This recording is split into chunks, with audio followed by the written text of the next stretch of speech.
is ready to go ape with today's game, Congo Bongo, for your Atari 8-bit computer system. Let's go ahead and take Congo Bongo. Let's pop it in my Atari 800 XL and see how it holds up today. Let's go to the game.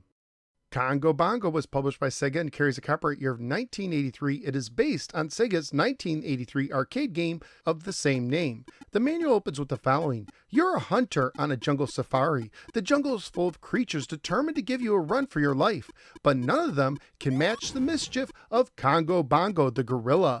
The object of the game is to get even with Congo while collecting as many points as possible, but watch your step. One slip and it's safari heaven.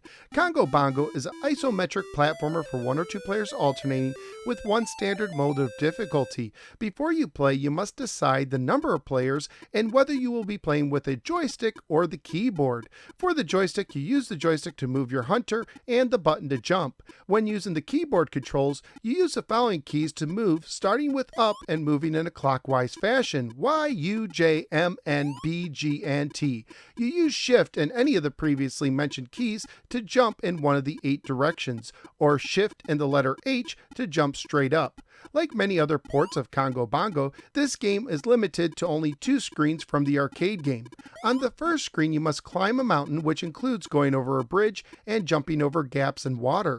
There are some small monkeys on the screen. On the second level, one can jump on you to try to stop your progress. Starting on the third level, 2 monkeys can jump on your back to try to throw you off the cliff. To make monkeys get off of your back, you must jump straight up 3 times. You die in this level if you touch a coconut, fall too far, touch water, fall in a gap, or run out of time. Reach the top and you move on to the second screen.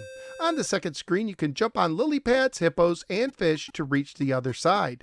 Starting at level 3, the fish can snap at you, turning yellow before they do. On this level, if you fall into water, get snapped by a fish, gored by a rhino, or run out of time, you lose a life. If you reach Congo, you move back to the first screen at increased difficulty. Scoring wise, you get 10 points per step, 100 points for jumping on a hippo, fish, or lily pad, and 500 points for jumping across a chasm.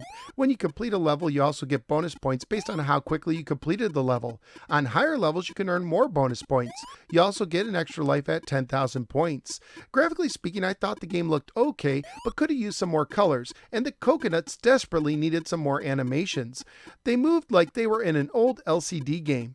I will say that the palm tree on the first level looked kinda nice. The sounds and music were a little on the weak side for my taste. Family friendly wise, the game would most likely get an E for everyone rating it for release today, or maybe an E10 and up rating based on what's really going on in the game. That is, if the game with this kind of story could even get released today. Currently at pricecharting.com, the game has a value of $10 loose, $13 complete, and $36 new.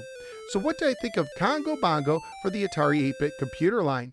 First, allow me to tell you exactly what's supposed to be going on in the game based on other versions. While you were sleeping, Congo Bongo set your tent on fire, so you decide to return the favor by setting his foot on fire when he's sleeping on the second screen. However, the manual doesn't do a good job explaining the real purpose of the game, and this version also leaves out some animations that better tell the story, which may be for the better. Personally, I'm not a fan of a game where the goal is to set an animal on fire, and it's why I question whether the game would even come out today. But it's not just the story that I have a problem with, it's the controls. I tend not to care for isometric games to begin with, but the controls here don't help.